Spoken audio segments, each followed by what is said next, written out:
আহারে আল্লাহর কুতুবদেরকে দেখতাম, আব্বাজান রহমাতুল্লাহি আলাইহি দেখতাম, পোলাপানের মতো উপরে চিল্লাইয়া কাঁদবে, আহারে যাদের জীবনটা মাওলার রাস্তায় কাটাইয়া দেল, তবু তাদের মন মানে না কিভাবে অন্ধকার কবরে একা যাইয়া থাকবে। আসলে দিন যায়, রাত্র যায়, বছর যায়, সপ্তাহ যায়, মাস যায়, যুগ যায়, গাড়ি পাইকা গেল, দাঁত পইরা গেল, কখন ডাকার বেলা হতো যায়।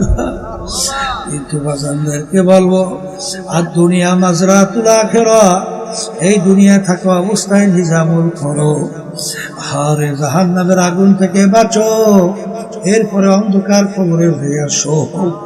কারণ একবার যদি কবরে যাইয়া ঠগো, আর দ্বিতীয়বার দুনিয়াতে আসিয়া ফিল কইরা জিতবার কিন্তু আর আশা নাই। আমার মালিক বড় দয়ার, বড় মায়া, আমার মালিকের কাছে বেশি বেশি দোয়া করো, আর মালিককে বলো, রব্বানা লা তুযিগ কুলুবানা বা'দা ইয হাদাইতানা ওয়া হাব লানা মিন লাদুনকা রাহমা ইন্নাকা আনতাল ওয়াহ্হাব। আমার মালিক তো সবসময় তৈরি আছে, বন্দাবাদী আমার কাছে হেদায়েত চাবে, আমি তাকে দান করব। আমার মালিক বড় দয়ার, বড় মায়া, তোমার দিল থেকে ভাইয়া দুই চোখের পানি চাইরা যদি আমার মালিকের কাছে তুমি নিজে দুর্বল হইয়া গুনাহ থেকে মাপ চাইতে পারো, আমার মালিক বলেন আমি শুধু গুনাহ মাফ করবো তাই না, তোর গুনাহকে আমি নেকের দ্বারা পরিবর্তন কইরা দেব। আর তোমার চোখে যখন নাকি গুনার কথা মনে কইরা, জাহান্নামের কথা মনে কইরা, আমার মালিকের আযাব গজবের কথা মনে কইরা যখন তুই দু চোখের পানি ফেলাইয়া কাঁদবি, আমার রহমতের দরিয়া জোশ মারবে, আর রহমতের দরিয়া জোশ মাইরা আমি তোকে কুদরতি আমার কোলের মধ্যে জাগা না দিয়া পারব। একদিন আমার আরাম প্রিয় বাজানদেরকে বলবো, ধনী আমার বাজানদেরকে বলবো, পর্দারে মা বোনদেরকে বলবো, আমার শিক্ষিত পাণ্ডিত বাবাদেরকে বলবো, পর্দারে মা বোনদেরকে বলবো, ভালো করে মনকে বুঝাও। কারণ দুনিয়ার যে কোনো কাজে তারিখ থাকে, সময় থাকে, কিন্তু আপনার আমার মৃত্যুর কোনো তারিখও নাই, সময়ও না। আরে কখন কোন সময় বাজান তোমার আমার ডাক আসবে, তোমারও জানা নাই, আমারও কিন্তু জানা নাই। যেহেতু জানা নাই, কোরআন এবং হাদিস অনুযায়ী যদি গুনাহ বেশি পাল্লা ভারী করিয়া কবরে রাখো, যে আযাব গজবের ঘোষণা আমার মালিক দিছে, ওই এক সেকেন্ড আযাব সহ্য করার শক্তি কোনো মানুষের নাই। আল্লাহ আপনি আমাকে আমাদের সবাইকে মাফ করে। আল্লাহ রাবি বলেন, ও আমার উম্মতেরা, কোনো নাফরমানের কবরের ভিতরে 99 বিষাক্ত সাপ জমা হবে, নাফরমানকে পেঁচাইয়া ঠোকরাবে, এমন বিষধর হবে যদি জমিনের দিকে মুখ করিয়া ফুক দিত, কোনো গাছপালা মাথা জাগাতে পারত না। আল্লাহ কিয়ামত পর্যন্ত ওই সাপ নাফরমানকে পেঁচাইয়া ঠোকরাবে। আল্লাহ আপনি আমাকে আমাদের সবাইকে মাফ করে দিয়ে জাহান্নামের আগুন এসে কবর ভরবে। আমি বলি নাই, আল্লাহর হাবিব বলছেন, শুনাইতেছি। আর এক পাশের মাটি আর এক পাশ দিয়া চাপ দিয়া পাঁজর মিশাইয়া অন্য পাঁজরে মিশাইয়া দেবে। আল্লাহ আপনি আমাকে আমাদের সবাইকে মাফ করে দিয়ে আহারে গরু দিয়া 2 জন ফেরেশতা কিয়ামত পর্যন্ত পিটাবে। আল্লাহ আপনি আমাকে আমাদের সবাইকে মাফ করে দিবেন।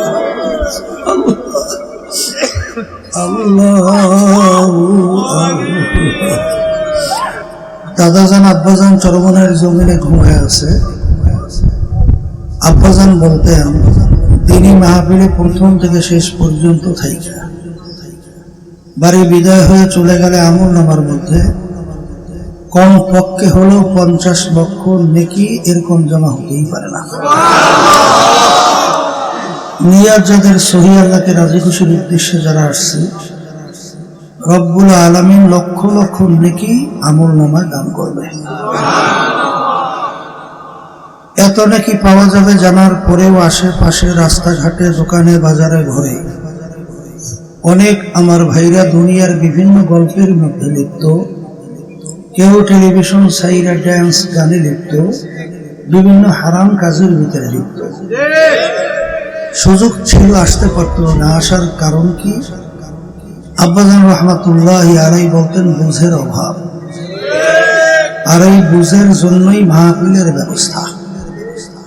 আল্লাহ রাব্বুল আলামিনের কাছে দোয়া করেন, মালিক আপনি আমাদেরকে দ্বীনের সহি বুঝ দান করেন। ওয়াইজিনের হাতে কিন্তু হেদায়েত নাই।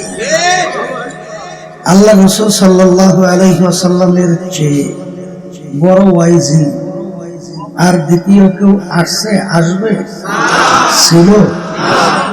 তাহলে আল্লাহ রাসূল সাল্লাল্লাহু আলাইহি ওয়াসাল্লামের পবিত্র জবান থেকে ওয়াজ শোনার পরেও কিন্তু আবু জাহাল, উতবা সাহেব, আবুল হাম্মাদ তাদের কিন্তু বুঝ আসে নাই, ঈমান আনে নাই। কিয়ামত পর্যন্ত এক শ্রেণী থাকবে যে তারা কিন্তু হেদায়েত নসিব কপালে থাকবে না। কথা ঠিক কিনা? এই জন্য আল্লাহ রাব্বুল আলামিনকে সবসময় দোয়া করতে হবে, রব্বুল আলামিন আপনি দয়াময় করে আমাদেরকে দ্বীনের সহি বুঝ দান করে এবং আমাদেরকে আপনি হেদায়েত নসিব করেন। মায়ুরিদিল্লাহু বিহি খায়রান ইউফাক্কিহু ফিদ্দীন। আল্লাহ যাকে ভালোবাসেন, ইচ্ছা করেন দ্বীনের সহি বুঝ দান করেন।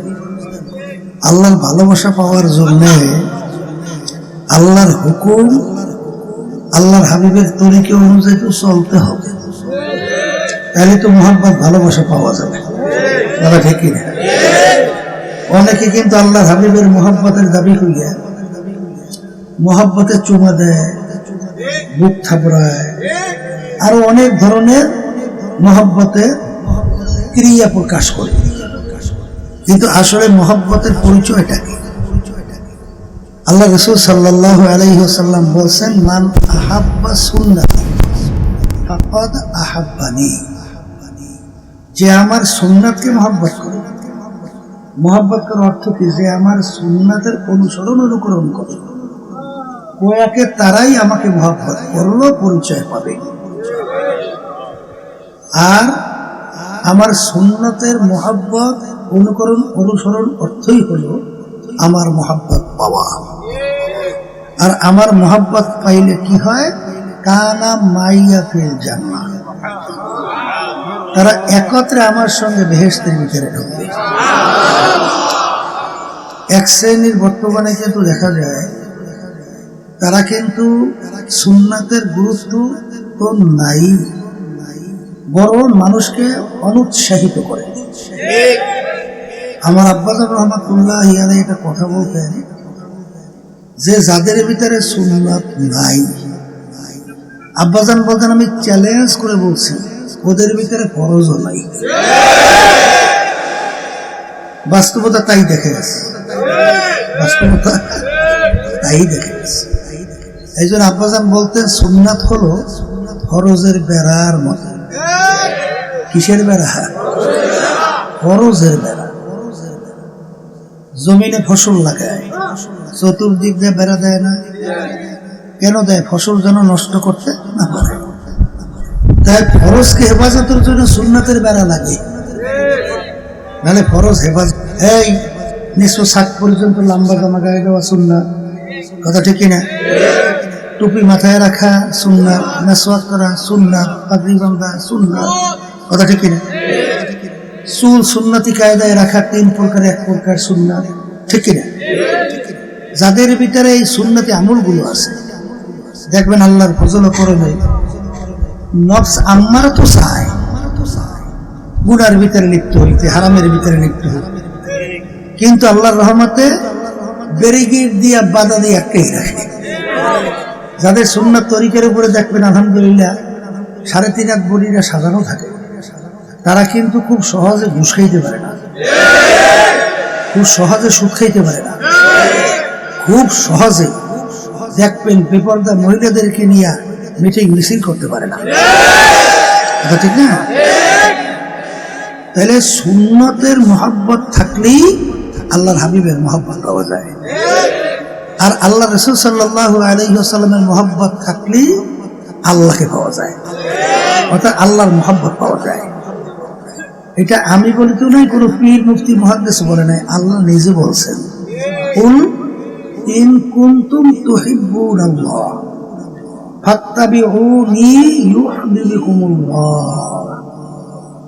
হে রাসূল, আপনি বলে দেন, যারা আমার মহব্বত চায়, আমাকে ভালোবাসতে চায়, আমাকে পাইতে চায়, তারা যেন আপনার মহব্বত, আপনার অনুসরণ করে। তাহলে আল্লাহ রাসূল সাল্লাল্লাহু আলাইহি ওয়াসাল্লামকে বাদ দিয়ে আল্লাহর হাবিবের সুন্নাত অনুসরণ না কইরা আল্লাহর মহব্বত পাওয়া যায়? এটা একটা অসম্ভব কথা, কোনোদিন পাওয়া যায় না। তাহলে কোরআন কারিমে আয়াত আল্লাহ মাফ করুক মিথ্যা হয় না? কিন্তু আল্লাহ রাব্বুল আলামিনের কোরআনের আয়াত কি মিথ্যা? নাউযুবিল্লাহ। তাইলে আপনারা আল্লাহ হাবিবের সুন্নাত ব্যতি রেখে আল্লাহকে পাইবেন কেন? সম্ভব? কোনোদিন সম্ভব। যাই হোক, যেই কথা বলতে চাইছিলাম, বুঝের জন্য মাহফিল বলছি। শোনেন, কোরআনুল কারীম সম্পর্কে আমরা সবাই জানি, এরপর আবার স্মরণ করাইয়া দিতেছি। আল্লাহর হাবিবের উপরে নাযিল হয়েছিল। আল্লাহর হাবিবকে আল্লাহ দুনিয়ার কোনো শিক্ষায় শিক্ষিত হওয়ার সুযোগ দেয় নাই। এমনকি আল্লাহ রাসূল সাল্লাল্লাহু আলাইহি ওয়াসাল্লাম নিজে দস্তখত করতে জানতেন না, উম্মি। দুনিয়ার শিক্ষার দিক থেকে কি আল্লাহর হাবিবের উপরে আল্লাহ 30 পারা কোরআনুল কারীম নাযিল করলেন, তার শুরুতে আল্লাহ চ্যালেঞ্জ হিসেবে বলছেন, এই কিতাবে ভুল সন্দেহ নাই। আরবের কাফেররা বহু চেষ্টার পরে ভুল বের করতে পারে নাই। এই 1500 বছরের ভিতরে বহু বৈজ্ঞানিক, দার্শনিক, বহু পান্ডিত দুনিয়া থেকে গেল, ভুল বের করতে পারে নাই। তাইলে এখনো কোরআনুল কারীম আমাদের মাঝে আছে না? এখনো চ্যালেঞ্জের আয়াত কি বাদ না? এখনো আছে। তাই দুনিয়া এখন আধুনিকতার বলতে গেলে শেষ পর্যায়ে। মানুষ চন্দ্রের দেশে যায়, মঙ্গল গ্রহে যাইয়ে পৌঁছে, আরো মহাকাশে কত আবিষ্কার করে, কিন্তু কোরআনুল কারীমকে ভুল বের করতে পারে? পারছে? তাই যদি না পারে, তাহলে কোরআনুল কারীম সত্য না? আসতে বলে। তাই সত্য যদি হয়, ওই সত্য কোরআনুল কারীমের ভিতর থেকে আমি আপনাদের সামনে প্রথম যে আয়াত শরীফ তেলাওয়াত করছি, আয়াতের ভিতরে আল্লাহ কি বলে? আমি মানুষগুলোকে কিয়ামতের ময়দানে উঠাইয়া 2টা ভাগে ভাগ করব। কয় ভাগ? বলেন মুখে। এক ভাগ মানুষকে আমি সাজাইয়া পড়াইয়া তাদের জন্য আমি মেহমানখানা স্থায়ী শান্তির জায়গা রাখছি। ওই শান্তি স্থায়ী জায়গার নাম হলো বেহেশত। আল্লাহ আপনি আমার জন্য, আমাদের সবার জন্য কবুল করুন। আর এক শ্রেণীর মানুষদেরকে আমি ফেরেশতাদেরকে হুকুম করব, ওদেরকে বান্ধ, মিন ওয়ারাইহিম জাহান্নাম, আমার শাস্তির জায়গা জাহান্নামে ফেলাইয়া দাও, ফিকা ফিকা ফেলাও। হুকুমটা কার? তাহলে মানুষ তৃতীয় কোনো ভাগ নাই, তৃতীয় কোনো ভাগ নাই। এখন আমরা বাড়িঘর সাইরা টাকা পয়সা খরচ করিয়া কষ্ট করিয়া এই মাহফিলে আসছি কেন? বলে জাহান্নাম থেকে মুক্তি পাওয়ার জন্য, বেহেশতে চিরস্থায়ী শান্তির জায়গা যাওয়ার জন্য। কথা ঠিক কিনা? এখন বেহেশতে কারা যাবে আর জাহান্নামে কারা যাবে, তাও তো আল্লাহ রাব্বুল আলামিন কোরআনুল কারীমের ভিতরে বলছে না? আল্লাহ রাব্বুল আলামিন কোরআনুল কারীমের ভিতরে বলছেন, বেহেশতে যারা যাইতে চাও 2টা কাজ করা লাগবে। কয়টা কাজ? ইন্নাল্লাযীনা আমানু ওয়া আমিলুস সালিহাত। একটা হলো ঈমান আনতে হবে নির্ভেজাল, বলেন। আর দ্বিতীয়টা হলো নেক আমল করতে হবে। কি আমল? ঈমান আনতে হবে নির্ভেজাল। অনেক মুসল্লি নামাজ পড়ে, হাদিসের মধ্যে আসছে আল্লাহ হাবিব সাল্লাল্লাহু আলাইহি ওয়াসাল্লাম বলেন, নামাজ পড়ে মুসল্লি ঈমান নাই।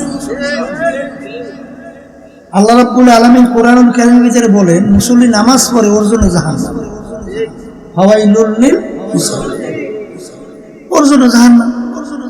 তাহলে বুঝতে হবে নামাজ পড়ে ঠিক, কিন্তু ঈমানের ভিতরে ঝামেলা। ঈমানের মধ্যে কি ঝামেলা? এই জন্য আল্লাহ রাসূল সাল্লাল্লাহু আলাইহি ওয়াসাল্লাম বলেন, আখলিস দীনাকা ইয়াকফিকা আমালুল কলিল। আল্লাহ রাসূল সাল্লাল্লাহু আলাইহি ওয়াসাল্লাম বলেন, তোমাদের অল্প নেক আমলই যথেষ্ট হবে বেহেশতে যাওয়ার জন্য, কিন্তু শর্ত হলো তোমাদের ঈমানটা থাকতে হবে নির্ভেজাল, স্বচ্ছ পরিচ্ছন্ন। এখন ঈমানটা নির্ভেজাল কেমন হবে? আল্লাহ রাব্বুল আলামিন কেমন ঈমান আনার জন্য বলছেন, কোরআনুল কারীমের ভিতরে বলতেছেন, আমিনু কামা আমানান নাস। তোমরা যে ঈমান আনবে, ঈমানের ধরনটা হবে সাহাবায়ে কেরামরা যেভাবে ঈমান আনছিল। কারা ঈমান আনছিল? আবার বলেন, সাহাবায়ে কেরাম যেভাবে ঈমান আনছিল, ঈমানের ধরনটা এইভাবে হতে হবে। সাহাবায়ে কেরামদের ঈমান কেমন ছিল? সাহাবায়ে কেরামদের ইতিহাস পড়তে হবে। তাদের বিশ্বাসটা কেমন ছিল? তাদের ইতিহাস পড়তে হবে, তাদের সম্পর্কে জানতে হবে। কথা ঠিক কিনা? কারণ আল্লাহ রাসূল সাল্লাল্লাহু আলাইহি ওয়াসাল্লাম বলেছেন, আমার প্রত্যেকটা সাহাবা কান্নুজুম, ইক্তাদাইতুম ইক্তাদাইতুম। আমার প্রতিটা সাহাবা এক একটা নক্ষত্রের মতো। তোমরা যে কোনো এক সাহাবার অনুকরণ করবে, তোমরা সোজা রাস্তা পেয়ে যাবে। তাহলে ঈমান টানতে হবে কার মতো? সাহাবায়ে কেরামদের মতো। কথা ঠিক আছে? এখন সাহাবায়ে কেরামদের ঈমান যদি আমরা আলোচনা করি, দেখবেন তাদের বিশ্বাসটা কেমন ছিল। আবু বকর সিদ্দিক রাদিয়াল্লাহু তাআলা আনহু, নবীদের পরে যত মানুষ আসছিল, আসবে, তার ভিতরে সবচেয়ে সম্মানিত আবু বকর সিদ্দিক রাদিয়াল্লাহু তাআলা আনহু। কথা ঠিক আছে? তাদের ঈমানটা কেমন ছিল? আসলে এই ৮০,০০০ স্বর্ণ মুদ্রা, প্রকাশ্যে ৪০, গোপনে ৪০, আল্লাহ রাস্তায় দান করছে। কথা ঠিক? এরপরে আল্লাহর হাবিবের দরবারে বসা, গায়ে সালার সব, গায়ে পরনে সালার। আচ্ছা, দেখেন অবস্থাটা, দেখেন এই গেল এক অবস্থা। আর এক অবস্থা কি? আল্লাহর হাবিব বলছেন যুদ্ধের ময়দানে সহযোগিতা করলেন। ওমর রাদিয়াল্লাহু তাআলা চিন্তা করলে, আবু বকরের সঙ্গে নেকের পাল্লা দিয়ে পারি না, এইবার যেহেতু সুযোগ একটা আসছে, আল্লাহ আমাকে সম্পদ মাল বেশি দিচ্ছে, দান বেশি করলে সব বেশি পাবো। আচ্ছা, এখন আবু বকর সিদ্দিক রাদিয়াল্লাহু তাআলা আনহু তিনিও যুদ্ধের ব্যাপারে আল্লাহর হাবিবের কথা অনুযায়ী কি নিয়ে আসছে? মাল নিয়ে আসছে। ওমর রাদিয়াল্লাহু তাআলা নিয়ে আসছে, ওসমান গনি রাদিয়াল্লাহু তাআলা আনহু নিয়ে আসছে। তো ওসমান গনি রাদিয়াল্লাহু নামই তো ওসমান গনি, গনি ওসমান, ওসমান গনি, ধনী ওসমান। এখনো যাই দেখবেন মদিনা শরীফ, ওসমান গনি রাদিয়াল্লাহু তাআলা নামে বড় বড় মাজরা, বড় বড় বাগান এখনো তার নামে। বড় ব্যবসায়ী ছিল তিনি। মালা আছে বিরাট মালের স্তূপ।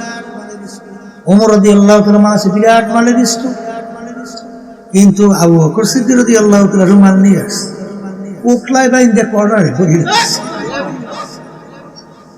আল্লাহ নবী সাল্লাল্লাহু আলাইহি ওয়াসাল্লাম জিজ্ঞেস করেন, ওমর, উসমান, আবু বকর, কি সহযোগিতা যে বলছিলাম আনছো মালটা? হুজুর আনছি তো। কোথায়?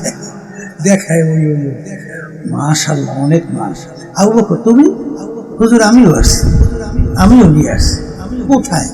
বলে হুজুর ওই কর্নারে একটু পোটলায় বান্ধা পড়া। ওমর, কি পরিমাণ আনছো? হুজুর প্রায় অর্ধেকের মতো। সম্পদ ভাগ করিয়া। ওসমান হুজুর 3 ভাগে 1 ভাগে। আবু বকর তুমি? বলে হুজুর আমার যত মাল সম্পদ এমনকি নুনের বাটিটা পর্যন্ত তাও নিয়ে আসছি। বলে আবু বকর ঘরে রেখে আসছো? বলে ঘরে রেখে আসছি আল্লাহ আল্লাহ রসুল। বুঝলেন? ঘরে রেখে আসছি আল্লাহ এবং আল্লাহ রসুল। আচ্ছা, এই যে অবস্থাটা, আবার এইটা বুঝছে কেউ আবার সব দান করি আবার নিশ্চয় দেন না, কারণ এটা আল্লাহর খাস মেহেরবানি ছাড়া হয় না। এই জন্য হাসানাতুল আবরার সাইয়্যাতুল লিল মুকাররাবিন, যারা আল্লাহর নৈকট্যে পৌঁছে গেছে তাদের নেক, তাদের মানে নেককারদের নেক, আপনার আমার যেটা নেক হবে এটা তাদের জন্য গুনাহ। কিন্তু তাদের ইমানের তবকা ছিল কত বড় উচ্চে, কথা ঠিক না ঠিক? আর ওমর ফারুক রাদিয়াল্লাহু তাআলা আনহু তাদের ইমানের অবস্থা দেখেন। এই আবু বকর সিদ্দিক রাদিয়াল্লাহু তাআলা ইমানের অবস্থা কি? গোলাম আজাদ করছে, খাদ্য নিয়ে এসে নিয়ে আসে, না যাই না খাইছে। কিভাবে কামাই করছো? হুজুর কাফের অবস্থায় তকবীর করছিলাম, এখন ভালো হয়ে গেছে দেখা, বিনিময়ে খাদ্য দিচ্ছে। ইন্না লিল্লাহ। আবু বকর কি করছো? না, আবু বকর রাদিয়াল্লাহু তাআলা বলতেছেন, হে গোলাম, জাদুবিদ্যার মাধ্যমে তকবীর করে কামাই তো হারাম, তুমি তো আমাকে হারাম খাওয়াইছো। এই কথা বললেই গলায় আঙ্গুল দেওয়া। কি ব্যাপার হযরত, আপনি আঙ্গুল দেন কেন? আপনি তো না যাই না খাইছেন, আল্লাহ তো মাফ করে দিয়েছেন। না যাই না খাইছেন, আল্লাহ ধরবে? এটা তো আপনি জানি শুনে করেন না। বলে আল্লাহ রাসূল সাল্লাল্লাহু আলাইহি ওয়াসাল্লাম বলছেন, যেই হারাম মালের দ্বারা রক্ত এবং গোশত তৈরি হবে তার জায়গা জাহান্নাম ছাড়া হবে না। ঈমান ছিল কেমন, বিশ্বাসটা কেমন ছিল? এখন তিনি বলতেছেন, ওই খাদ্য আমি পেটে আমি হজম হইতে দেব না, হ্যাঁ যদি আমি মারা যাই তারপরেও না। বলে হুজুর পেট ভরিয়ে পানি খান। পেট ভরিয়ে পানি গেছে, গলায় আঙ্গুল দিয়েছে, বমি হয়ে গেছে, খাদ্য বের হয়ে আসছে। বলেন আলহামদুলিল্লাহ। বিশ্বাসটা কেমন ছিল? কেমন ছিল? আর আপনার আবার বিশ্বাসের অবস্থা ঈমানের কি? একটু তো সাহাবায়ে কেরামদের ইতিহাস পড়লে এগুলো তো মজা করতে হবে, কথা ঠিক কিনা? আর আল্লাহ তো বলছেন আমিনু কামা আমানান নাস, তোমাদের ঈমানের ধরনটা হবে সাহাবায়ে কেরামদের ঈমানের ধরন। ওমর রাদিয়াল্লাহু তাআলার কথা জানেন? জানেন না? কি ওই যে নদী, কি নদী? নীল নদ নাকি? নীল নদে ওই যে শুকিয়ে গেছিল, ওই যে যুবতী মেয়ে জবাই করা লাগবে, হ্যাঁ?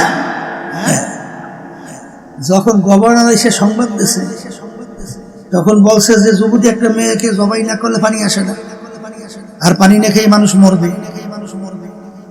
কেমন ঈমান, কেমন বিশ্বাস ছিল! বলতেছিল কি বল, একটা মেয়ে জবাই করার মধ্যে পানি আসা না দেওয়ার ক্ষমতা আমার আল্লাহর ক্ষমতা কোথা? ঈমানের জজবা তেজ বাইরে গেছে। এখন নদীর কাছে চিঠি লেখছে, নদীর কাছে, ও নীল নদী, যদি আল্লাহর হুকুমে তুমি জারি হও তাহলে জারি হয়ে যাও, আর যদি আল্লাহর হুকুমে তুমি জারি না হইতে চাও তোমার পানি আমাদের লাগবে না। মালিক বানাইছে, মালিক ব্যবস্থা করে যাও, চিঠি নিয়ে আগুনে ফালাও, মানে নদীর মধ্যে ফালাও। নদীতে ফালাইস, সঙ্গে সঙ্গে পানি এসে নদী ভরে গেছে। বিশ্বাস কেমন ছিল? হ্যাঁ, আপনার আমার বিশ্বাসের অবস্থান কি? এই জন্য আমার বাজানদেরকে বলবো, পর্দালে মা বোনদেরকে বলবো, ঈমান করতে হবে নির্ভেজাল, স্বচ্ছ।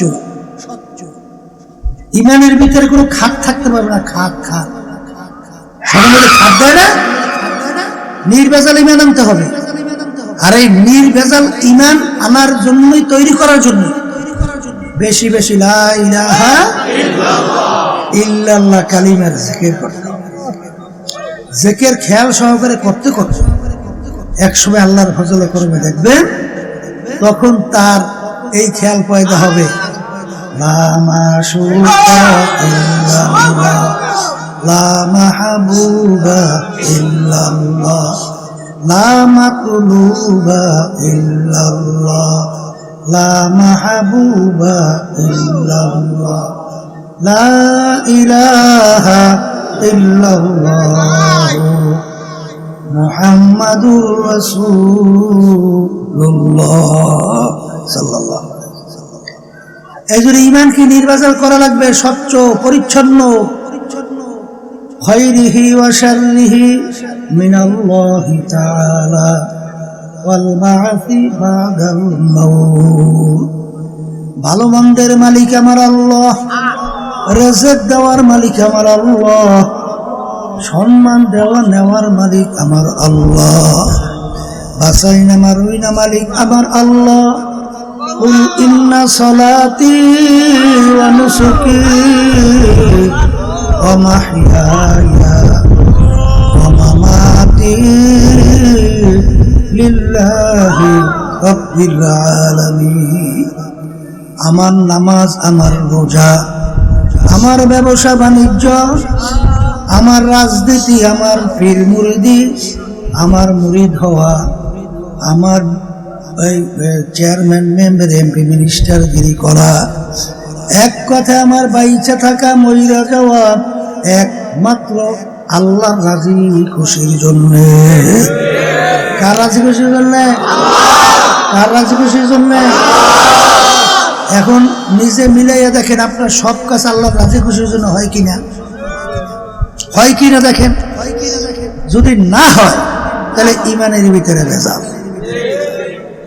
কথা বলেন, ঈমানের মধ্যে কি? ঈমানের মধ্যে ভেজাল। কথা ঠিক চলেন। আব্বাজান রহমতুল্লাহি আলাইহি দেখছি যেই কাজের ভিতরে আল্লাহ বেজার হবে, আল্লাহর হাবিবের তরিকার বাহিরে হবে, ও আল্লাহর বান্দাকে যত কিছু বলা হোক না কেন 1 ইঞ্চি সেদিকে আল্লাহর রহমতে হাঁটাইতে পারতো না, পারে নাই, পারতো না। কথাটা বোঝেন নাই? এই জন্য ঈমানকে নির্বাচন করেন, আমল বেশি লাগবে না, অল্প করেন, আল্লাহর রহমতে জান্নাতে যাইবে। আমি বলছি না, আল্লাহ রাসূল সাল্লাল্লাহু আলাইহি ওয়াসাল্লাম বলছেন। আর অনেকে তো খুব বেশি করে ওরে সর্বনাশ, যে এমন বুজুর্গ মানে 24 ঘন্টা সব সময় ইবাদতের ভিতরে লিপ্ত থাকে। আলহামদুলিল্লাহ, ঈমান যদি নেয়ার বাজার স্বচ্ছ থাকে ভালো, তার দরজা আল্লাহ আরো বাড়ায়। কিন্তু যখন নাকি আলোচনা করা হয়, জিজ্ঞেস করি আল্লাহর জমিন, আল্লাহর দিন বাস্তবায়নের ব্যাপারে তার চিন্তা চেতনা নাকি, বলে রাজনীতি করে না। আচ্ছা, তাই রাজনীতি করে না? আল্লাহ রাসূল সাল্লাল্লাহু আলাইহি ওয়াসাল্লাম যে রাষ্ট্রপ্রধান ছিলেন, সে যে রাজনীতি করছে, আমি কেমন হইবে? সাহাবায়ে কেরামরা যে রাজনীতি করছে, তারা যে রাষ্ট্রপ্রধান ছিলেন, কেমন হইবে? আল্লাহ হাবিব জি বলেন, মান রাআ মিনকুম মুনকারান ফালিয়ুগাইয়িরহু বিয়াদিহি ফাইল্লাম ইয়াস্তাতি' ফাবিলিসানিহি ফাইল্লাম ইয়াস্তাতি' ফাবিকলবিহি ওয়া যালিকা যাফুল ঈমান। ঈমানের তবকা স্তর বয়ান করতে যে আল্লাহ রাসূল সাল্লাল্লাহু আলাইহি ওয়াসাল্লাম বলেন, আকওয়া শক্তিশালী ঈমান হলো অন্যায় প্রতিবাদে শক্তিশালী হাত দিয়ে ফিরাবে। ওই পরিমাণ শক্তি না থাকলে মুখে বইলা ফিরাবে। ওই পরিমাণ শক্তি না থাকলে মনে মনে পরিকল্পনা করতে থাকবে কিভাবে অন্যায়কে ফিরানো যায়। আচ্ছা বলেন তো, এখানে কিন্তু অনেকেই আমরা এই হাদিসের ব্যাখ্যায় বলি যে শেষ তবকা ওয়াদালিকা যাফুল ঈমান, সেখানে মনে মনে ঘৃণা করো খারাপকে, খারাপ কাজকে। এইটা সম্পূর্ণ একটা অযৌক্তিক ব্যাখ্যা। আগে বইলে আসলাম কি, হাতিয়া ফিরাও, মুখ দিয়া ফিরাও। আর শেষে বললাম মনে মনে ঘৃণা করো, এই অর্থটা আসলো কোথা থেকে? বলেন তো মেলে কিনা আত্মলা করতে এসে আত্মই আসলো, হ্যাঁ এই আসছে বলেন। তাহলে আগের অর্থ যদি হয় ফিরাও, আর শেষেরটা মনে মনে ঘৃণা করো না, শেষেরটা হবে মনে মনে পরিকল্পনা চিন্তা করো কিভাবে অন্যায়কে ফিরানো যায়। এই শেষের অবস্থান হইল ইমানের দুর্বল অবস্থা। তাই দরবেশ তো হয়েছে, বুজুর্গ তো হয়েছে ঠিক, কিন্তু সমাজের ভিতরে এত খুন, এত গুম, এত দুর্নীতি, এত ঘুষ, এত সুদ, এত জুলুম, এত মিথ্যাচার, এত ইসলামের বিরুদ্ধাচারণ, বুজুর্গের মনে লড়াও নাই, চড়াও নাই। বলে বনি ইসরাইল হাদিসের ঘটনাটা কি? 1000 বছর এই ওনা ফেরেশতাদেরকে আল্লাহ হুকুম করছে না, জমিন উল্টাইয়া দাও, ধ্বংস করো। ফেরেশতারা বলে মালিক আপনার এই জমিনের ভিতরে এমন এক বান্দা 24 ঘন্টা আপনার ইবাদতে লিপ্ত, দিনে রোজা রাখে আপনাকে ডাকে, রাত্রে তাহাজ্জুদের ভিতরে দাঁড়াইয়া দাঁড়াইয়া আপনাকে ডাকে, জিকির আজকারের ভিতরে থাকে। এদের ব্যাপারে কি করি? এর ব্যাপারে করি কি? আল্লাহ রাব্বুল আলামিন বলেন ওকে সহ, শব্দটা কি? ওকে সহ জমিন উল্টাও, ধ্বংস করো। মালিক ব্যাপার তো কিছু বুঝলাম না, বলে কিছু বোঝো নাই।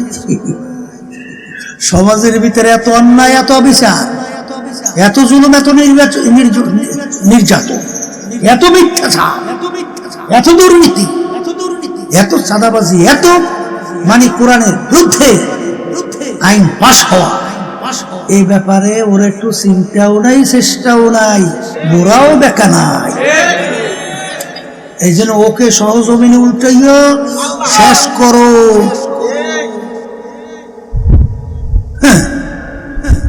আল্লাহ রাসূল সাল্লাল্লাহু আলাইহি ওয়াসাল্লাম এই অন্যায় প্রতিবাদ করতে যাইয়েই তো আল্লাহর হাবিবের দান মোবারক শরীফ, মাথা মোবারকের মধ্যে হেলমেট ভাঙ্গা ঢুকছে, পেট ডলদার মধ্যে মিডে শুননা শেখছে। এইসব বুদ্ধি পাইছেন কোথায়? শিখাইছে কেনা? কোথার থেকে এই তরিকা রাস্তা পাইছে?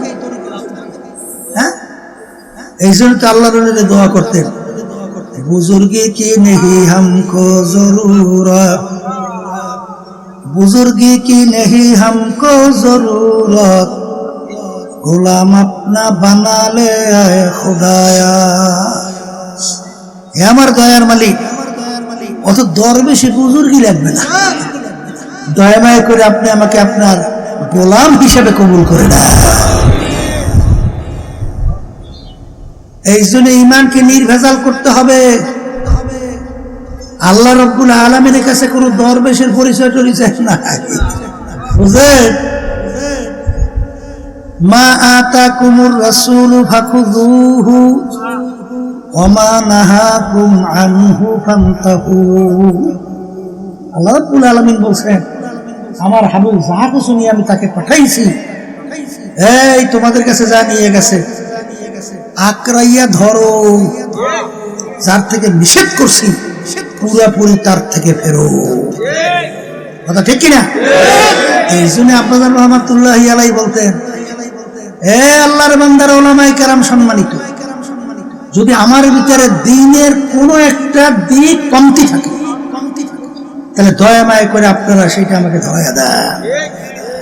কারণ আল্লাহ হুকুম করছেন উদখুলু ফিস-সিলমি কাফা, ঈমানদারেরা দ্বীনের ভিতরে পুরা ঢোকো।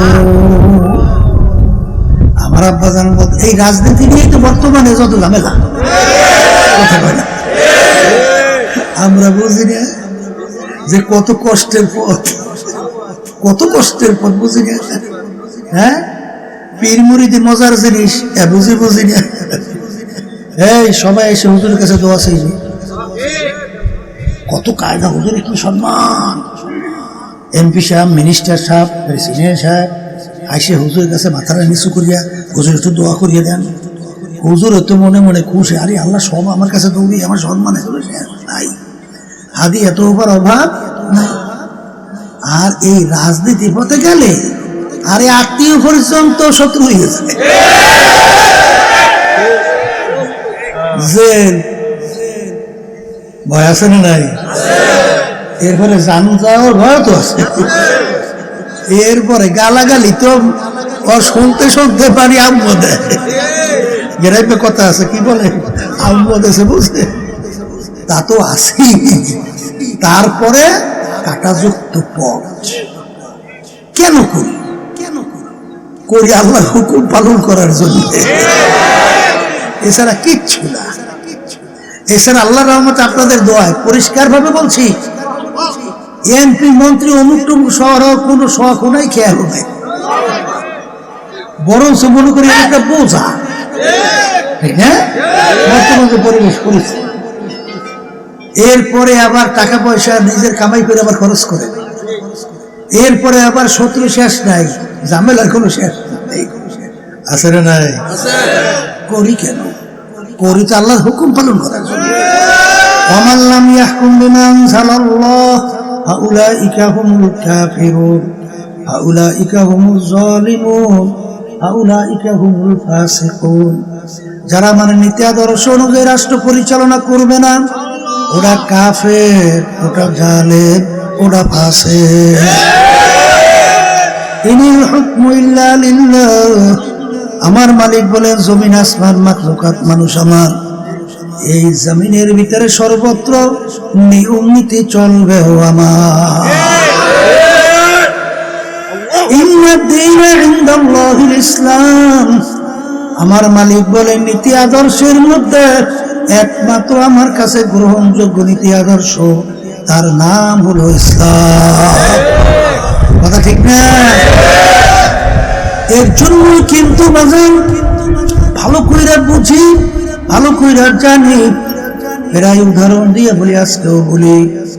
বাজান রে, ইব্রাহিম বিন আদম রাহমাতুল্লাহ আলাইহি তিনি বলকের বাদশাহী ছাড়লেন কেন? আল্লাহকে পাওয়ার জন্য। বলকের বাদশাহী কেন ছাড়লেন? বলেন, মুখ খুলে বলেন, আল্লাহকে পাওয়ার জন্য। সাহাবায়ে কেরামরা বাড়িঘর আত্মীয় স্বজন সব ছাড়লেন, হিজরত কইরা মক্কা শরীফ থেকে মদিনা শরীফ রওনা করলেন, কাকে পাওয়ার জন্য? আল্লাহু আকবার। তারা সবকিছু বাদ দিল আল্লাহকে পাওয়ার জন্য।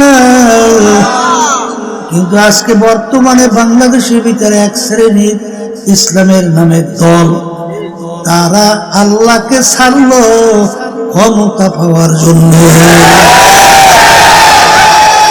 ক্ষমতায় যাওয়ার জন্য, ক্ষমতা পাওয়ার জন্য। কথা ঠিক না? কেমন ক্ষমতার লোক ঢুকছে, আল্লাহ মাফ করেন।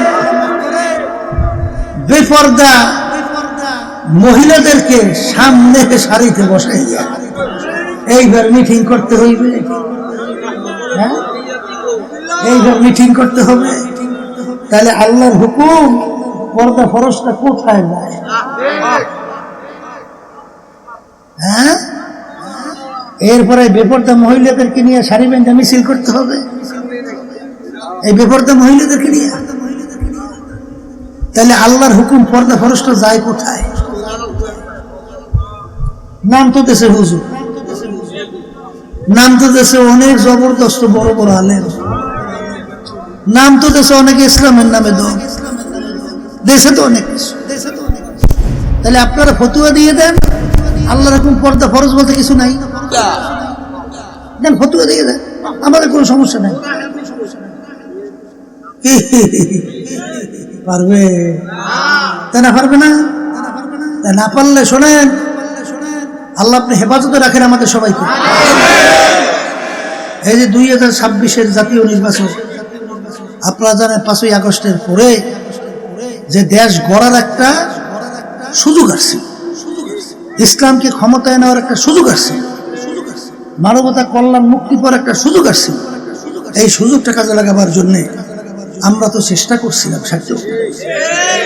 ইসলামী দলগুলোকে এক জায়গায় নিয়েও আসছিলাম। কিন্তু যখন দেখি যে কথা ছিল সমঝোতা, সুযোগ পাইয়া দিয়ে গেল, নেতৃত্ব জোট দিয়া নেতৃত্বের আসনে বসছে, কারণ আমাদেরকে চালাইবে। বেশ চালাও, দুঃখ নাই, কিন্তু যেখানে ইসলাম থাকবে না সেখানে আমরা থাকবো কিভাবে? এই যেখানে ইসলাম নাই, শরিয়া নাই, তাই ইসলামের নামে দলটার নাম দিলাম কেন? তাহলে গতানুগতিক আওয়ামী লীগ, বিএনপি, জাতীয় পার্টি হয়ে গেলেই তো হয়ে গেল। আবার ভিন্ন দল দরকার কি? কোনো দরকার আছে? ইসলামী দল মানে ইসলামী নীতি আদর্শ বাস্তবায়নের জন্য তো দল, ইসলাম না আবার কিসের? তখন আমরা কি বুঝি না যে ওই সমঝোতায় আমরা থাকলে আমাদের হয়তো বা 20-25টা এমপিও তো হয়ে যাওয়ার সম্ভাবনা ছিল না? এই পরিবেশ হয়ে গেছিল না? তাই সেখানে ওই মুহূর্তে ক্ষমতার দ্বার প্রান্ত থেকে এই ফিরে আসার কারণ কি? আল্লাহকে পাওয়ার জন্য। কাকে পাওয়ার জন্য? আল্লাহকে। এই রাজনীতি করিও আল্লাহকে পাওয়ার জন্য। অনেকে মনে করছে এত সুযোগ ছিল, এত এমপি, আপনারা তো জানেন না। হ্যাঁ, আবার এদের থেকে এমপি গিরি আনা লাগবে কে?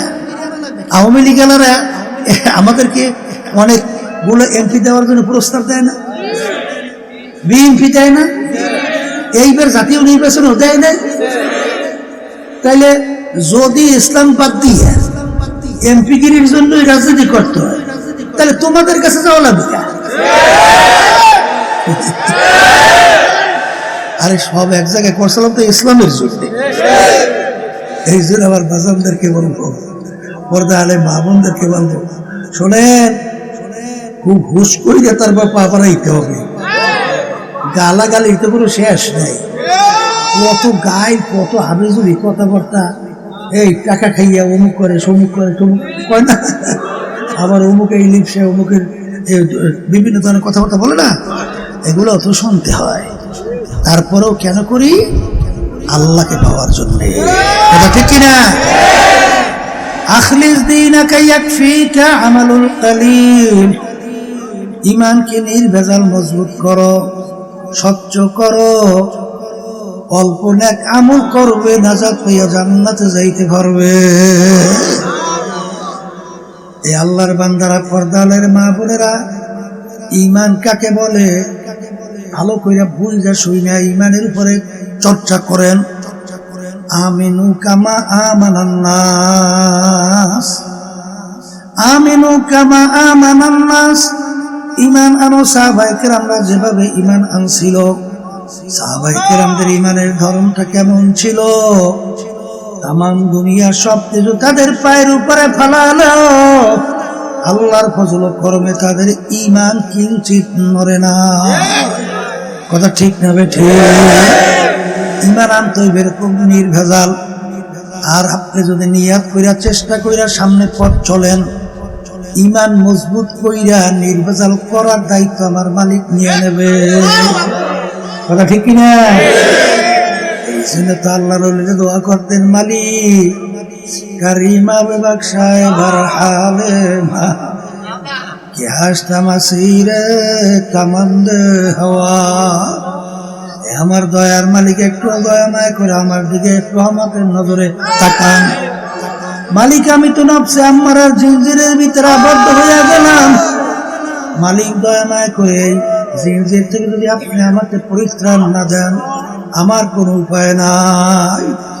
যখন বন্ধু-বান্ধব এরকম নির্ভেজাল স্বচ্ছ ঈমান নিয়া মজবুত হয়ে যখন পথ চলবে, তখন আমার মালিক ওয়াদা করেন, আল্লাযীনা জাহাদু ফীনা লানাহদিয়ান্নাহুম সুবুলানা ওয়া ইন্নাল্লাহা লামাআল মুহসিনিন।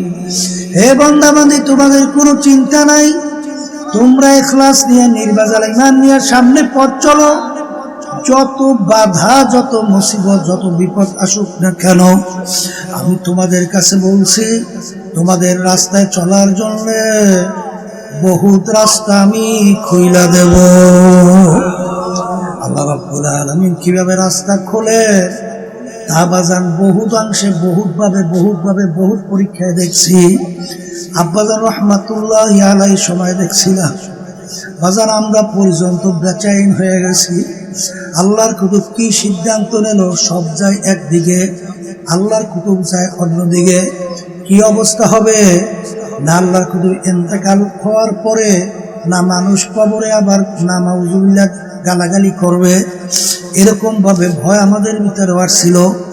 কিন্তু আব্বাজান রহমাতুল্লাহি আলাইহি তিনি আল্লাহর উপর তাওয়াক্কুল করে যখন পথ চলছিলেন, আল্লাহ রাব্বুল আলামিন এত সহজভাবে পথ চলছিল, পরবর্তী সবাই বলতে বাধ্য হলো যে ফজলুল করিম পীর সাহেবুল চরমনাই রহমাতুল্লাহি আলাইহি তিনি হকের উপরে মজবুত ছিল। কথা ঠিক কিনা? দেখেন আল্লাহ রাব্বুল আলামিন তার কেমনে পথ খুইলা দেয়। এই জন্য আমার বাজানদেরকে বলবো, পর্দার মা বোনদেরকে বলবো, সাময়িক দুনিয়ার কিছু সম্পদ, কিছু সম্মান, কিছু অর্থ, কিছু টাকা, ওই আজকে যখন গাড়িতে আসতে আছি তখন থেকে একটা গাড়ির পিছনে দেখি লেখা যে সম্পদ খাইবে লোকে, সম্পদ খাইবে লোকে আর তোমাকে খাইবে পোকে।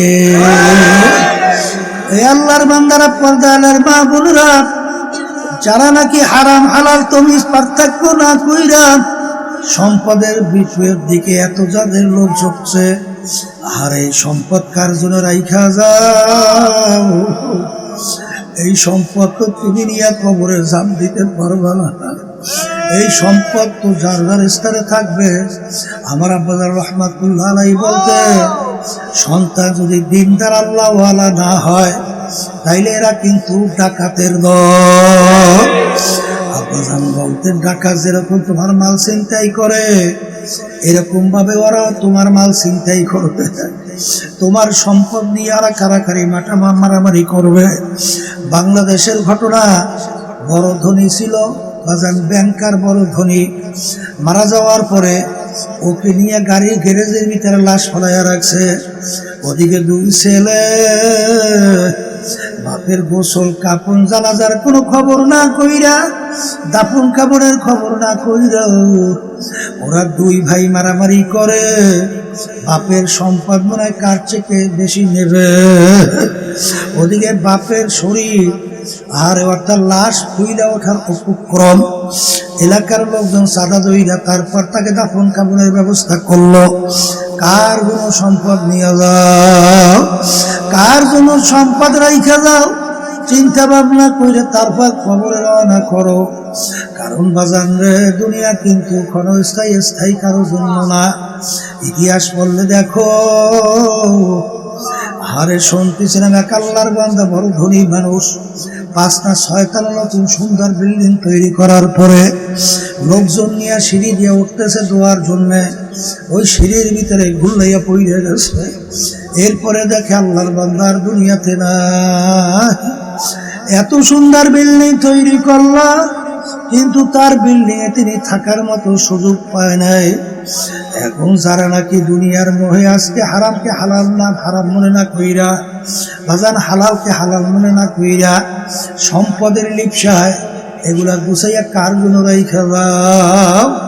হালাল উপায় যদি আল্লাহ দান করেন আলহামদুলিল্লাহ, কিন্তু বাজান ভালো করে মনকে বুঝাও, তারপর দুনিয়ার থেকে বিদায় নিয়ে কবরে রওনা করো। দিলের ভিতরে দুনিয়ার সম্পদ মহব্বত কেমন থাকবে, আর আল্লাহর মহব্বত তোমার আমার দিলের ভিতরে কেমন গালেব হবে। বলকের বাদশাহ ইব্রাহিম বিন আদহাম রহমাতুল্লাহ আলাইহি, আরে ইব্রাহিম খলিল, আল্লাহু আকবার আল্লাহু আকবার। ইব্রাহিম আলাইহিস সালাতু ওয়াস সালাম খানা খাইতেছে, রাস্তার ফকির ফেরেশতা ভিক্ষুকের সুরাতে মালিকের দরবার থেকে ইজাজত নিয়ে আসছে, মালিক একটু পরীক্ষা করে দেখবো।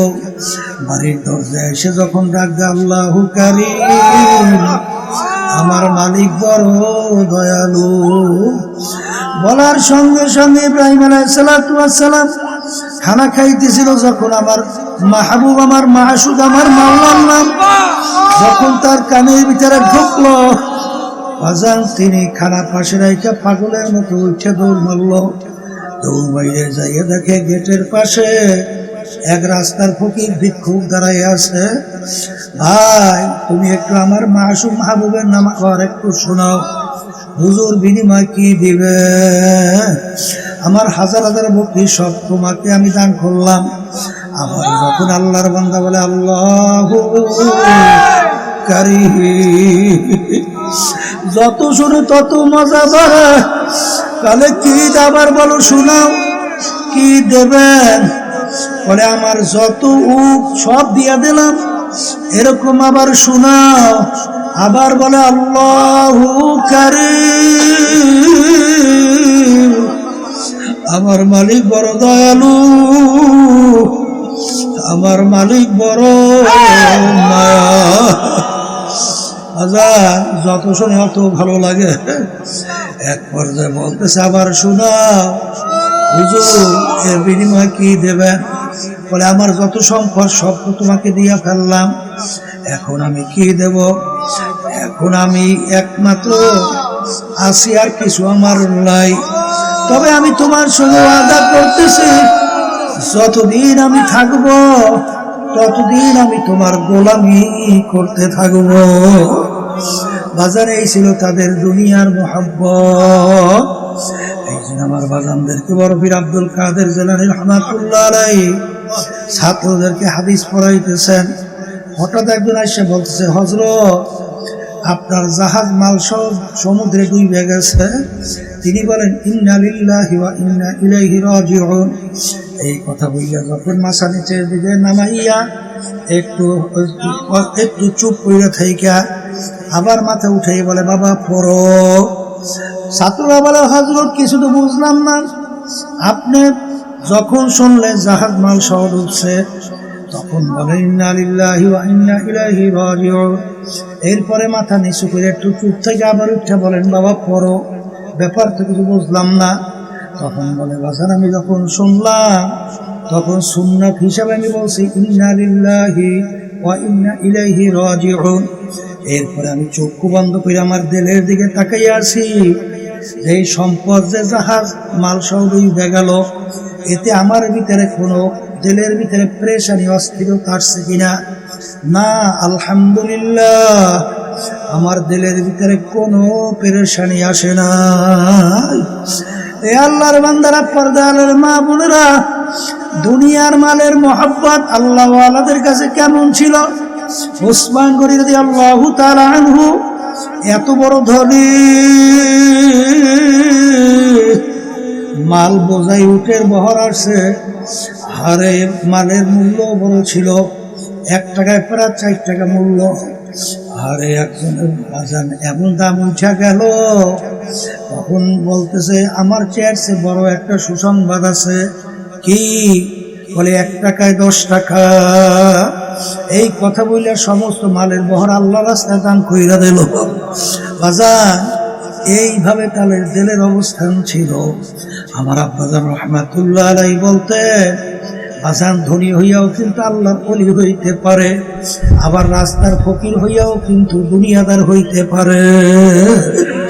কারণ অনেক বড় ধনী, সে বড় দামি বিছানায় শুয়ে আল্লাহকে বলে না, সে সব সময় খেয়াল করে মালিক আমি যদি দুনিয়ার থেকে বিদায় নিয়ে মাটির গর্ভে কবরের ভিতরে থাকবো, সেদিন যদি তুমি আমার কবরে বাতি না জ্বালাও তখন তো কবর অন্ধকার হয়ে যাবে। দয়া মায়া করে তুমি আমার কবরকে আলোকিত করো মালিক। বাজারে কিন্তু দিলের ব্যাপার। আর এক শ্রেণীর রাস্তার ফকির দেখবে, আরে সারাদিন মানুষের কাছে চায়, ওদিকে নামাজও ঠিক মতো পড়ে না। জোরে বলেন কথা ঠিক কিনা? এই জন্য আমার বাজানদেরকে বলবো, ঈমানকে নির্ভেজাল স্বচ্ছ করো। কারণ আল্লাহ হাবিব বলছেন, হারাম মালের দ্বারা যে রক্ত এবং গোশত তৈরি হবে তার জায়গা জাহান্নাম ছাড়া হবে না। এ আল্লাহর বান্দারা, পর্দার মা বোনেরা, এইটা বিশ্বাস করিয়াই তো সাহাবায়ে কেরামদের ইতিহাস পড়ো, তাদের ঈমানের অবস্থা দেখো। দুনিয়াও যদি তাদের পায়ে ফেলাইতো আল্লাহর ফজল করমে ইমান এক কিঞ্চিত লক্ষ না।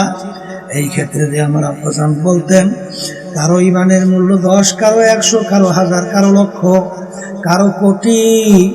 আর এক শ্রেণী আল্লাহর বান্দাবাদী দুনিয়ার মধ্যে আছে, তাদের তামাম দুনিয়াও যদি পায়ের উপরে ফেলাইয়া রাখা হয়, আল্লাহর ফজল করবে ঈমান বিক্রি হবে না। মালিকের কাছে দোয়া করতে হবে, মালিক আপনি দয়া মায়া করে আমাদেরকে নির্ভেজাল ঈমান দান করে, আল্লাহুম্মা আমিন। দ্বিতীয় বলছিলাম নেক আমল করতে হবে। নেক আমল কোনটা সবসময় খেয়াল রাখা লাগবে। যেরকম ইচ্ছে সেরকম আমল করলেই হবে না। কারণ বাজান আল্লাহ রাব্বুল আলামিন প্রত্যেক নামাজে তোমাকে আমাকে শিক্ষা দেয়, ইহদিনাস সিরাতাল মুস্তাকিম সিরাতাল লাযীনা আন'আমতা আলাইহিম গায়রিল মাগদুবি আলাইহিম ওয়ালাদ-দাল্লিন। মালিক আপনি আমাকে সিরাতাল মুস্তাকিমে চালান। কোন সিরাতাল মুস্তাকিম? সেই পথে চলার পরে আপনার পক্ষ থেকে যাদের উপরে আপনার নেয়ামত বর্ষিত হয়েছিল, কাদের উপরে আল্লাহর নেয়ামত বর্ষিত হয়েছিল, মিনান নাবিয়্যিন ওয়াস সিদ্দিকিন ওয়াস শুহাদাই ওয়াস সালিহিন ওয়া হাসুনা উলাইকা রাফিকা। নবীদের উপরে, সিদ্দিকিনদের উপরে, শুহাদায়ে কেরামদের উপরে, নেককার পরহেজগার আল্লাহ ওয়ালাদের উপরে। আমার বাজানদেরকে বলবো, তাদের কাজ, তাদের আমলই হইল নেক আমল, তাদেরই আমলই হইল নেক আমল। এইটা তালাশ কইরা যাই না বুঝা, তারপর সেই আমল কইরা ঈমানকে নির্বাচন কইরা তারপর দুনিয়া থেকে বিদায় নিয়ে কবরে যাওয়া লাগবে। এই যে তরিকা শোনেন, সর্বনায় তরিকার নাম হলো চিশতিয়া সাবিরিয়া তরিকা। আমার বাজানদেরকে বলবো, পর্দা আলে মা বোনদেরকে বলবো, এই তরিকার যে 5টা ঔষধ তোমার আমার জন্য আল্লাহর কুতুবেরা রেখে গেছেন, এর মূল লক্ষ্য উদ্দেশ্য হলো ঈমানকে নির্বাচন মজবুত করা, আর নেক আমল চিনা, নেক আমলের ভিতর মজবুত হইয়া নেক আমল বাড়ানো। আর বাজান গুনার থেকে ফেরা, আর চোখে পানি আসে না, আহারে চোখে পানি আসার ব্যবস্থা করা। কারণ কলব যদি ভালো পরিষ্কার স্বচ্ছ না হয়, বাজান তেল নরম না হইলে চোখে পানি আসে না। এই জন্য আমার ভাইদেরকে বলবো, পর্দা আলে মা বোনদেরকে বলবো, আহারে আল্লাহর কুতুবদেরকে দেখতাম, আব্বা রহমাতুল্লাহি আলাইহি দেখতাম,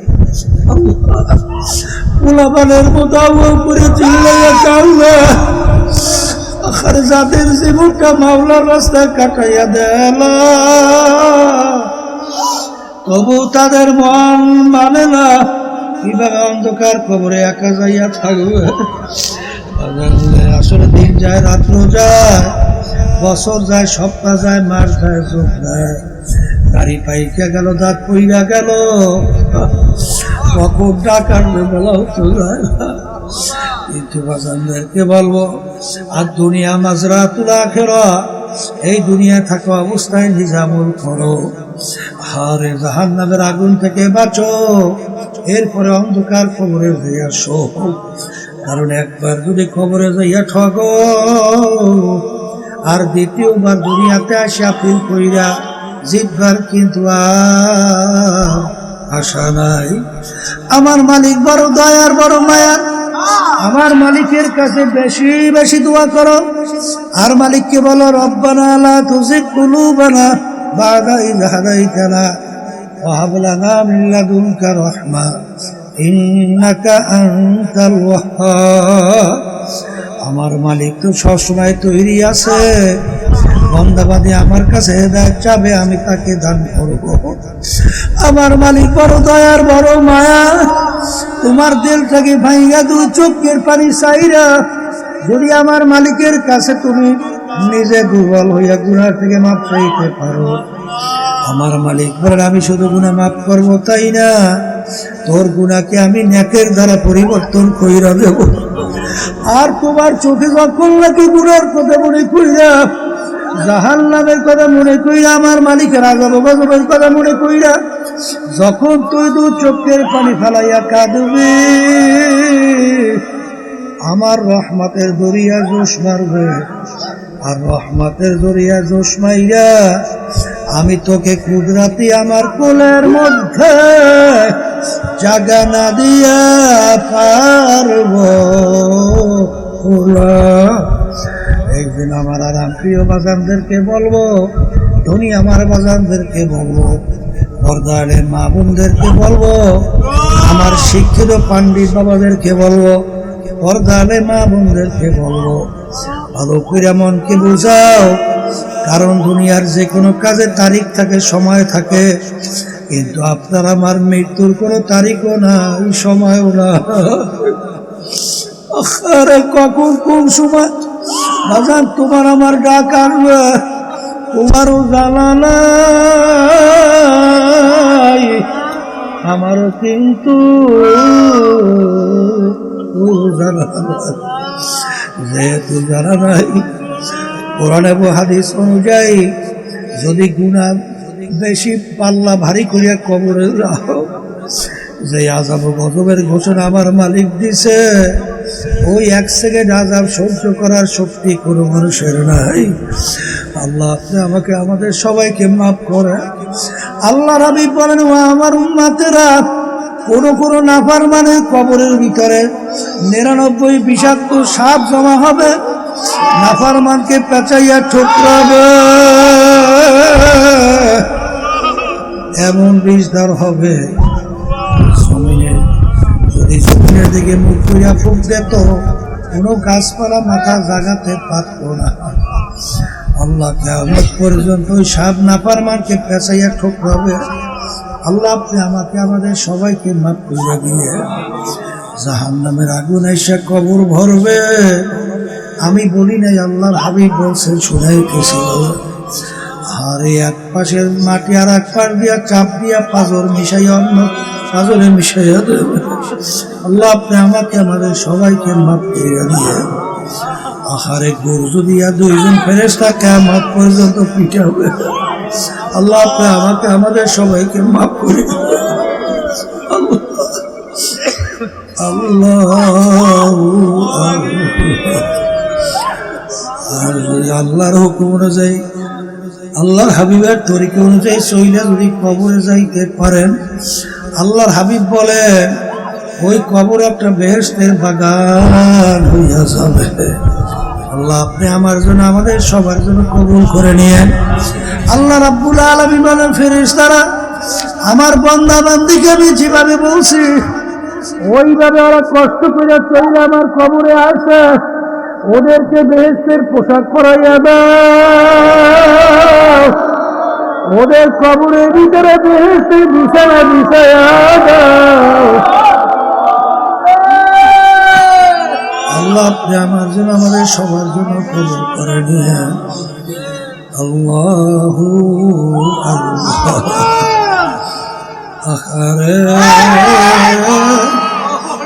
এ দুনিয়ার বাজান, আজকে একটু মাথা ব্যথা করলে সহ্য করা যায় না, বাজান পেটে ব্যথা করলে সহ্য করা যায় না, একটা পিটান দিলে সহ্য করা যায় না, আজকে গরমে এই রোদ্রে সহ্য করা যায় না। আরে সূর্য কিয়ামতের ময়দানে 1 হাত বা 100 হাত মাথার উপরে আমার মালিক উপর কইরা ছাইরা দেবে। কিয়ামতের ময়দানে ঘর নাই, বাড়ি নাই, গাছ নাই, পানি নাই, জাহান্নামের ময়দান সূর্যের তাপে পুইরা লাল চামড়ার মতো লাল হইয়া যাবে।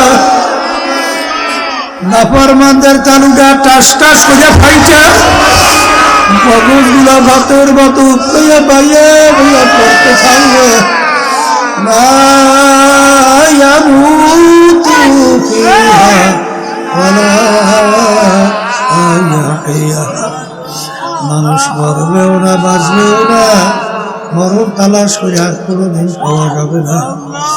আমার মালিক বড় দয়া, আমার মালিক বড় মায়া। আমার মালিক যখন মাহফিলে নিয়ে আসছেন, আমার মালিকের কাছে দোয়া করেন, গুনার কথা মনে কইরা 2 চোখের পানি ফেলাও, এরপর মালিকের কাছে মাপ চাও। দয়া মায়া করে মালিক আমাদের নেককে গুনাহকে নেকের দ্বারা পরিবর্তন কইরা দিবে। আল্লাহুম্মা আমিন। এ ঘরের মেয়ে লোকেরা হাত উঠাও, গুনার কথা মনে করো, দু চোখের পানি ফেলা, মালিকের কাছে গুনার কথা মনে করে মাপ চাও। যদি কান্না না আসে মনকে ধরে মন, একদিনে ঘরের দরজা দিয়ে নতুন বউ হয়েছিল। কত মেয়ে লোকে শরবত খাওয়াইল, কত মেয়ে লোকে বাতাস করলো, আবার এমন একটা দিন আসবে এই ঘরের দরজা দিয়া মরা লাশ হইয়া বের হয়। ছেলে কান্দে, মা